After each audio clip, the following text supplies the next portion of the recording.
और यहाँ उपस्थित सम्मानित बुजुर्गवार, सम्मानित मातृशक्ति, मेरे नौजवान साथियों, सबसे पहले मैं आप सबका दिल की गहराइयों से आभार व्यक्त करना चाहता हूँ, धन्यवाद देना चाहता हूँ कि आज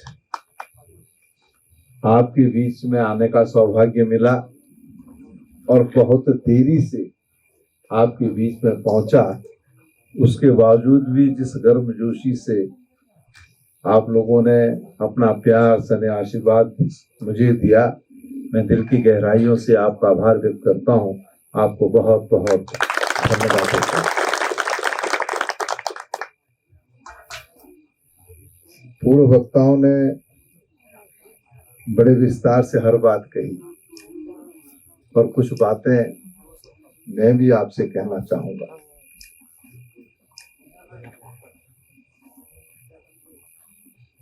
जब कांग्रेस का जिक्र आता है तो मैं कह सकता हूं कि कांग्रेस ने इस छोटे से जनजाति क्षेत्र के लिए जो किया वो शायद संभवतः आपने और हमने भी कभी कल्पना नहीं की थी।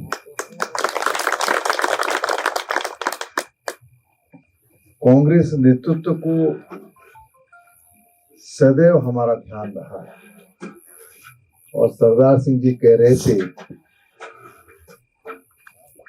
कि जब मेरे स्वर्गीय पिता गुलाब सिंह जी सन 57 में चुनाव जीते, उसके बाद पंडित जवाहरलाल नेहरू जी जो इस देश के पहले प्रधानमंत्री थे वो भी चक्रोता आए और उनके साथ इंदिरा गांधी जी भी थी। तो इतना स्नेह और इतना अपनत्व बहुत कम देखने को मिलता है। और उसके बाद कांग्रेस ने जो हमारे लिए किया, मैं कह सकता हूं शायद संभवतः दूसरे लोग इतना हमारे लिए नहीं कर पाते। कांग्रेस ने सबसे पहले हमारे पिछड़ेपन को देखते हुए, हमारे रीति रिवाजों को देखते हुए हमको जनजाति का दर्जा दिया और जनजाति का दर्जा मिलने के बाद मैं कह सकता हूं कि जौनसार बावर की हजारों हजार साथियों को रोजगार मिला। आज हम बड़े फक्र से कह सकते हैं कि जौनसार बावर का व्यक्ति देश में नहीं बल्कि विदेश में भी अपनी धमक दिखाने का काम कर रहा है। तो इसके पीछे कहीं ना कहीं निश्चित रूप से कांग्रेस का जो प्यार स्नेह रहा वो दिखाई देता है। कांग्रेस ने अनुसूचित जाति जनजाति के लोगों को लोकसभा और विधानसभा में आरक्षण देने का काम किया। उन्होंने कहा कि जिन लोगों को हमने जनजाति और अनुसूचित जाति का दर्जा दिया है तो ये समाज के बहुत कमजोर तबके हैं और इनको अपनी बात कहने का मौका मिलना चाहिए। इसलिए लोकसभा के अंदर भी और विधानसभा के अंदर भी आरक्षण आपको और हमको मिला है। और आप देख लीजिए, आज तो खैर चक्रोता कालसी अलग विधानसभा है, लेकिन जब सहसपुर और विकासनगर भी हमारे साथ था तो उस वक्त भी आपने देखा होगा कि विधानसभा का चुनाव जो है सिर्फ जौनसार बावर का व्यक्ति लड़ सकता था। तो ये कांग्रेस ने आपको और हमको दिया है। और उसके बाद चाहे विकास की बात करूं, चाहे जो और चीजें थी उसको करने का काम भी कांग्रेस ने किया।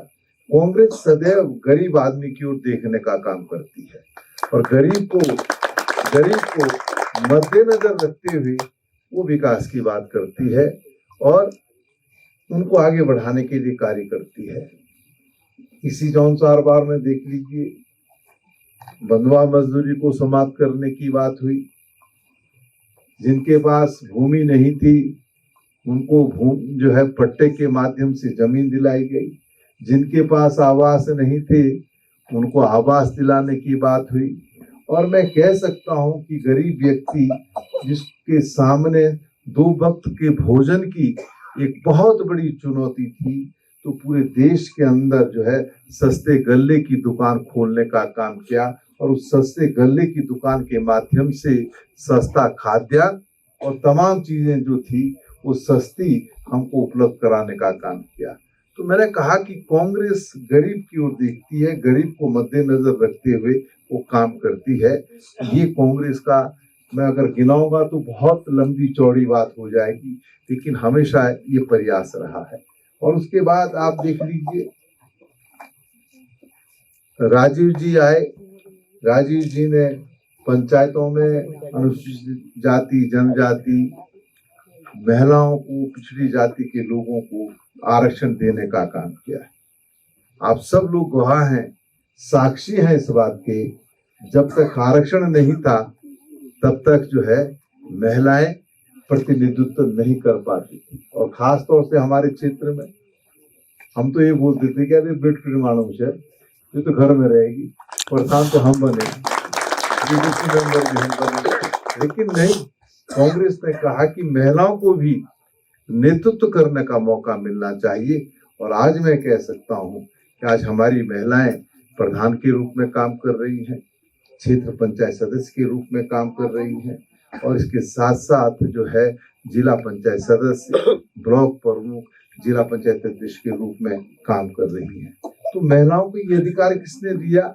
ये कांग्रेस ने दिया। और मैं कह सकता हूँ निधि राणा जी हमारे बीच में है, चक्रोता की ब्लॉक प्रमुख है। अगर आरक्षण नहीं होता तो शायद संभवतः ये ब्लॉक प्रमुख नहीं बन पाती। तो महिलाओं को ये अधिकार अगर किसी ने दिया तो वो कांग्रेस ने दिया है। मैं कह सकता हूँ, देखिए राजनीति में विचारधाराएं अलग अलग होती हैं, लेकिन जो अन्य विचारधाराओं की महिलाएं हैं वो खुल के तो नहीं बोल सकती कि कांग्रेस ने हमको ये सब दिया, लेकिन जब वो कुर्सी पर बैठती होंगी तो दिल ही दिल में ये जरूर कहती होंगी कि कांग्रेस का शुक्रिया, राजीव जी का हम धन्यवाद देते हैं कि उन्होंने देश के संविधान में संशोधन करते हुए हमको जो है इस कुर्सी पर बैठने का अवसर दिया है। तो चाहे पक्ष की महिलाएं हो चाहे विपक्ष की हो, सब जो है तहे दिल से जो है कांग्रेस का जो है शुक्रिया करती है। ये कांग्रेस ने दिया है महिला। मैं इसी तरीके से अनुसूचित जाति के लोगों से भी कहना चाहता हूँ, जब तक आरक्षण नहीं था तब तक बताइए क्या आपको मौका मिला? हम ही लोग, जो लोग हम अपने आप को बड़े लोग कहते हैं, हम ही लोग अरे यार आज ये बनेगा प्रधान, प्रधान तो मैं बनूंगा, मुखिया भी मैं तो मैं बनूंगा। लेकिन नहीं, कांग्रेस ने कहा कि अनुसूचित जाति के लोगों को भी प्रतिनिधित्व करने का मौका मिला। और आज हमारा अनुसूचित जाति का भाई प्रधान है, बीडीसी मेंबर है, जिला पंचायत सदस्य है, ब्लॉक प्रमुख है, जिला पंचायत अध्यक्ष है। तो ये अधिकार किसने दिया आपको? ये अधिकार तो कांग्रेस ने दिया है, किसी और ने नहीं दिया है। और मैंने इसीलिए कहा कि कांग्रेस जब काम करती है तो वो समाज के सबसे दबे कुचले और पंक्ति में पीछे खड़े व्यक्ति को दृष्टिगत रखते हुए कार्य करती है। और यही रास्ता है कि हम सब लोग जो है, जो 73वां संविधान संशोधन हुआ उसके तहत जो है आज पूरे देश के अंदर व्यवस्थाओं को संचालित करने का काम कर रहे हैं। था कांग्रेस का ये भी एक सपना था कि हम लोकसभा और राज्यसभा, विधानसभा में भी जो है या विधान परिषद में भी जो है महिलाओं को आरक्षण देने का काम करें। लेकिन महिलाओं को आरक्षण देने की जब बात उठती है तो तरह तरह के लोग जब लोकसभा और राज्यसभा में होते हैं, जो शायद संभवतः इस बात से डरते हैं कि अगर महिलाओं को लोकसभा और विधानसभा में आरक्षण दिया गया तो फिर हमारा क्या होगा, हम कहाँ जाएंगे।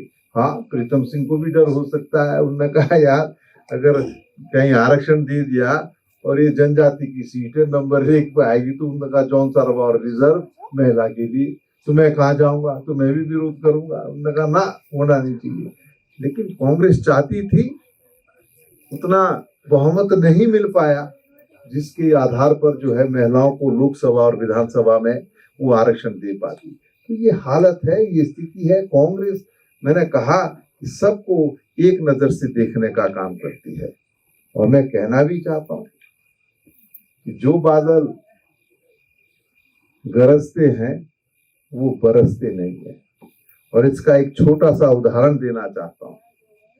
डॉक्टर मनमोहन सिंह जी के बारे में कहा जाता है कि वो बोलते नहीं है। वो बोलते जरूर नहीं है, लेकिन डॉक्टर मनमोहन सिंह का सानिध्य दुनिया में नहीं है। दुनिया की बात कर रहा हूं। और इसका एक छोटा सा उदाहरण है। कभी कहा डॉक्टर मनमोहन सिंह जी ने, और यूपीए की चेयरपर्सन थी सोनिया जी, उन्होंने कभी कहा इस बात को कि हम किसानों का ऋण माफ करेंगे? कि डंका फूका उन्होंने चुपचाप देश के किसानों की स्थिति को देखते हुए 72,000 करोड़ का पैकेज दे करके हमारा और आपका ऋण माफ किया कि नहीं किया, बताओ। और मैं समझता हूं कि सबका ऋण माफ हुआ। जो हमारा विरोध करते हैं उनका भी ऋण माफ हुआ। जब आप घर में पूछेंगे तो कहेंगे यार बहुत बढ़िया काम करा कांग्रेस ने, मेरा भी ऋण माफ हुआ। दूसरा कहेगा मेरा भी ऋण माफ हुआ। तीसरा कहेगा मेरा भी ऋण माफ हुआ। लेकिन जब सार्वजनिक स्तर पर जाते हैं, ना खा जाएंगे, तब बोलेंगे 70 साल में क्या करा कांग्रेस ने। तो हमारे पास होना नहीं है। बोले गुड़ खाई के तो गुड़ ही ना लागी तो मत में तो लाग दे है, लगती नहीं लगती भाई, बताओ। गुड़ अगर हम खाएंगे, हम ये कहें कि कड़वा है तो बात हजम नहीं होती। तो जो ये कहते हैं कि कांग्रेस ने कुछ नहीं किया, मैं उनसे पूछना चाहता हूं, बताओ भाई तुमने क्या किया, बताओ ना। मैं याद दिलाना चाहता हूं 2014 में क्या कहा था कि अच्छे दिन आएंगे, आप और हम इंतजार कर रहे हैं कब आएंगे वो अच्छे दिन। काला धन आएगा, कहाँ है काला धन? मैंने भी हिसाब किताब लगाया कि तो बस 15 लाख रुपए के हिसाब से जोड़ा, तो ये तो मैंने कहा बड़ी मजे की बात होगी, बिना कुछ करे धरे जब 15-15 मिल ले तो फिर क्या कहना। कहाँ है 15 लाख रुपए? कहाँ है नौजवानों को रोजगार? बताओ ना। ये हमने नहीं कहा, ये तो जो लोग सत्ता में बैठे हुए उन्होंने कहा। और मैं उत्तराखंड का जिक्र करना चाहता हूं। जब 2017 का विधानसभा चुनाव हुआ तो भाई देश के प्रधानमंत्री भी आए, तमाम भाजपा के लोग आए, एक स्वर से कहा कि डबल इंजन की सरकार बनाओ। तो पहले तो हमने सोचा भाई सिंगल इंजन की सरकार तो हमने देखी है, डबल इंजन वाली क्या होगी। और जैसे डबल इंजन की सरकार बनेगी, हम किसानों का ऋण माफ करेंगे। 4.5 साल हो गए। सदन में हम हर बार उठाते हैं, सदन में हम हर बार कहते हैं सरकार से कि भाई आपने किसानों के ऋण माफी का वादा किया था, वो ऋण कब माफ होगा? जब पूछते हैं कोई जवाब नहीं। हम पूछते हैं कि नौजवानों को के लिए रोजगार की बात आपने कही थी, वो रोजगार कहाँ है बताओ। नौजवान रोजगार मांग रहा है, सड़क पर संघर्ष करने का काम कर रहा है, और सत्ता में बैठे हुए लोग पुलिस बल के माध्यम से उनका दमन करने का काम कर रहे हैं। ये हालत, ये स्थिति आज उत्तराखंड और देश की है। तीसरी बात क्या कही थी कि बहुत हुई महंगाई की मार, अब की बार जिनकी सरकार है, जिनकी हुकूमत है। कहा था कि नहीं कहा था? मैं पूछना चाहता हूं बेटकुड़ी मानुष हमारे एक बताओ भाई, जो गैस का सिलेंडर था जब हम सरकार में थे तो 400 रुपए में था, तो बीजेपी वाले क्या बोलते थे, अरे महंगा कर दिया महंगा कर दिया। ये बोले अब 200 रुपए का सिलेंडर।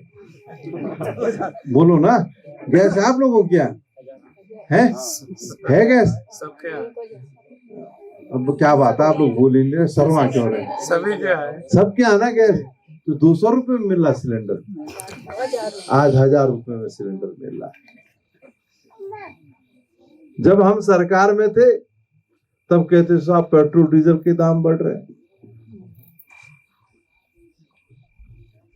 हमने तो पूरी कोशिश की कि अंतर्राष्ट्रीय बाजार में कच्चा तेल जो है सबसे उच्चतम दर पर था, तब भी हमने पेट्रोल डीजल के दाम नियंत्रित रखने का काम किया, उसको जो है कम करने का काम किया। लेकिन भाजपा वाला मानते नहीं थे, नहीं बहुत महंगा हो गया, बहुत महंगा हो गया। और अब क्या है, मेरे ख्याल से हर आदमी के पास या तो गाड़ी है, और गाड़ी नहीं तो स्कूटर मोटरसाइकिल तो सबके पास ही है। अब बताओ क्या है,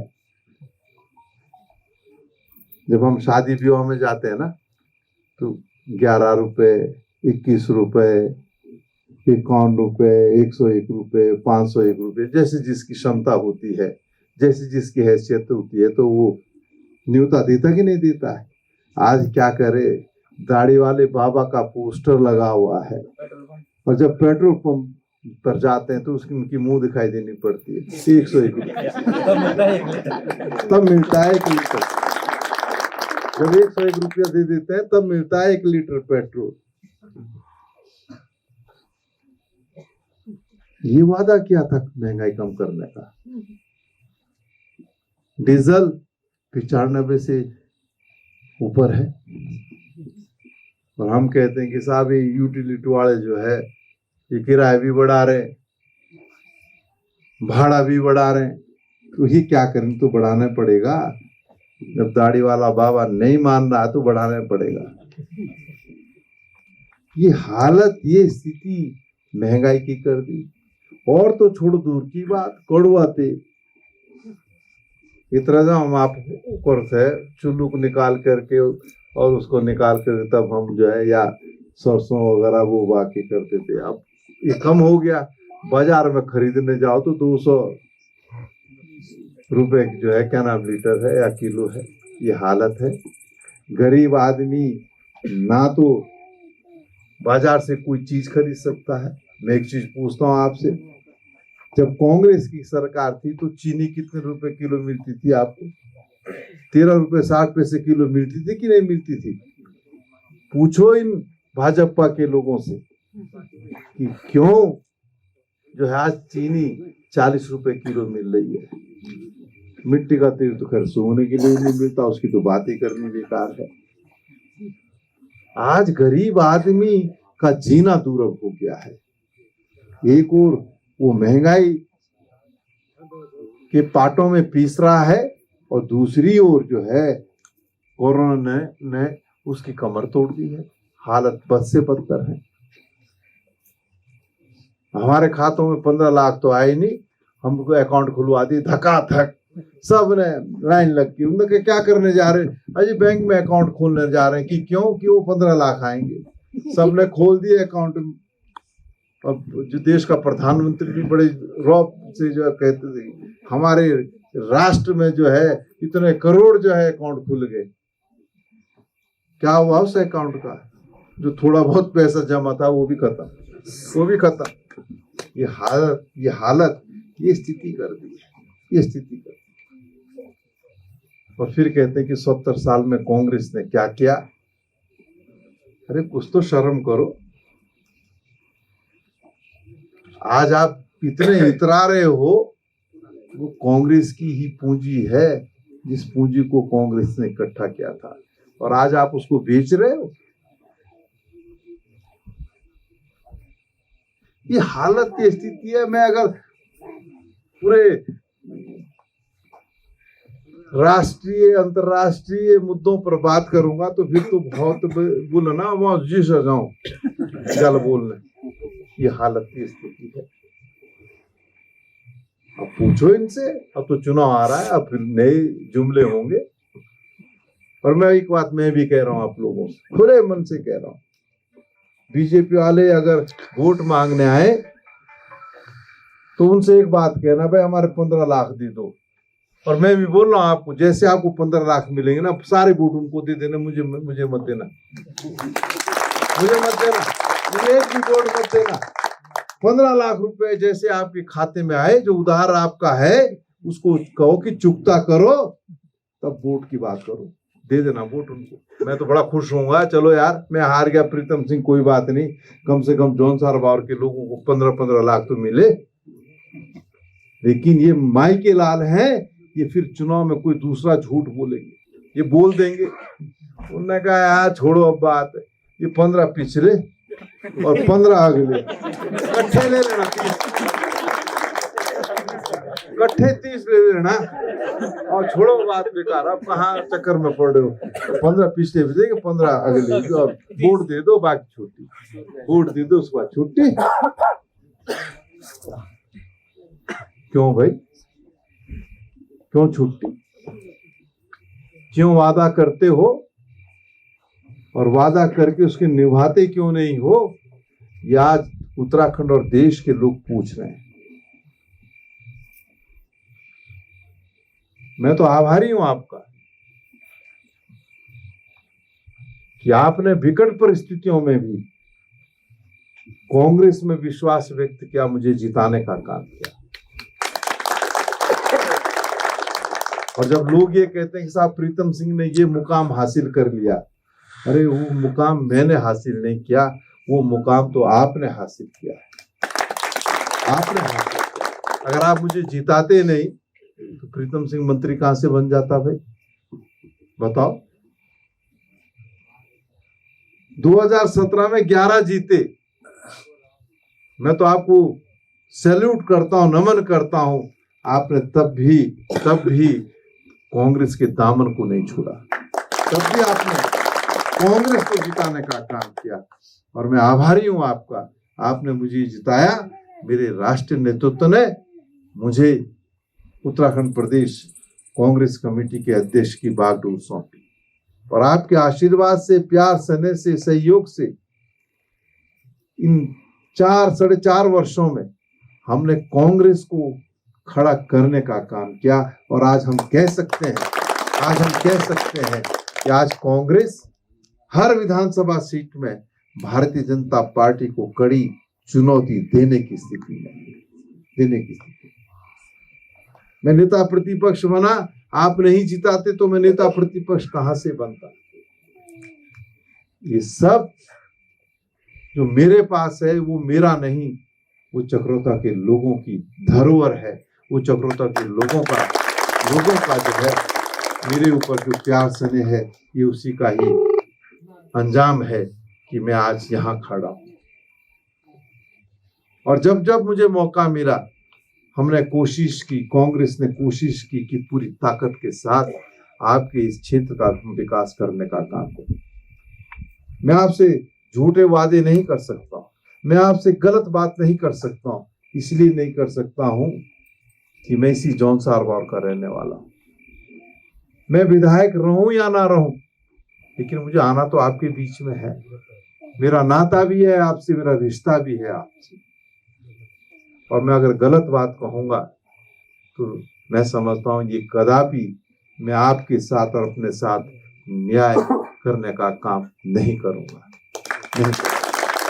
इसलिए मैं कह रहा हूं कि आज प्रीतम सिंह जिस मुकाम पर भी खड़ा है, उस मुकाम पर या उस मुकाम की नींव रखने का काम आप लोगों ने किया है। मैं बहुत आभारी हूँ आपका, इसलिए आभारी हूँ कि पहले आपने मेरे स्वर्गीय पिता गुलाब सिंह जी पर आस्था व्यक्त की, और आपने एक ऐसा इतिहास देश के संसदीय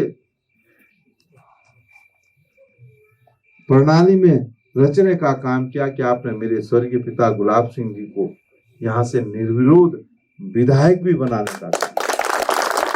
कहते हैं ना, जो ना भूतो ना भविष्य, जो पहले भी नहीं हुआ और भविष्य में भी बहुत कम इसकी संभावनाएं हैं, तो मैं आपका ऋण कैसे चुकता कर सकता हूं? मैं कैसे कैसे आपको छल सकता हूं?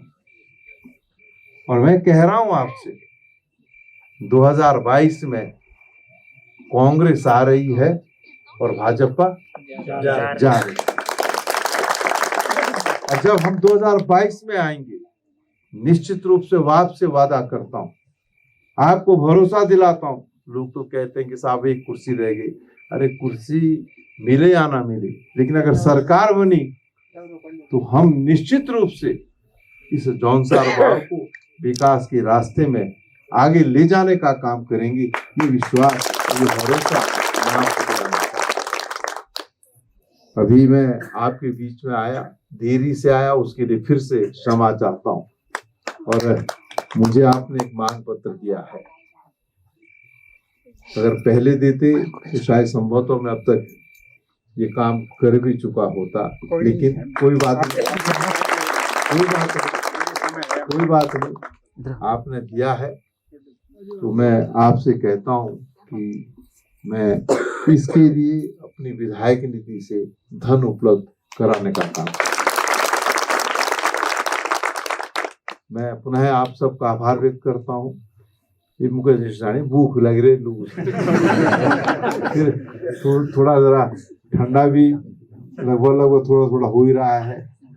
और मैं तो अब आपसे देरी से आने के लिए माफी मांगने के सिवाय मेरे पास दूसरे शब्द नहीं है कि मैं किन शब्दों में आपसे क्षमा मांगू। मैं विलंब से आया, अब आप जानते हैं हमारे यहाँ कहते हैं बल जाना अपने हाथ में, आना दूसरे के हाथ में। जब मैं घर से चला तो मैं सही समय पर था, लेकिन जहाँ पहला कार्यक्रम था उन्होंने इतना उस कार्यक्रम को लंबा कर दिया कि जहाँ का कार्यक्रम नहीं था वहां भी मुझे ले गए। उन्होंने कहा इस गांव में तो चलना पड़ेगा जी। मैंने कहा भाई अब चलो, अब मेरी तो मजबूरी है, मुझे तो जाना ही जाना है। अब मैं ये नहीं कह सकता कि मैं नहीं जाता हूँ। तो मैं देरी से आया, उसके लिए क्षमा चाहता हूँ, माफी आपसे मांगता हूँ। और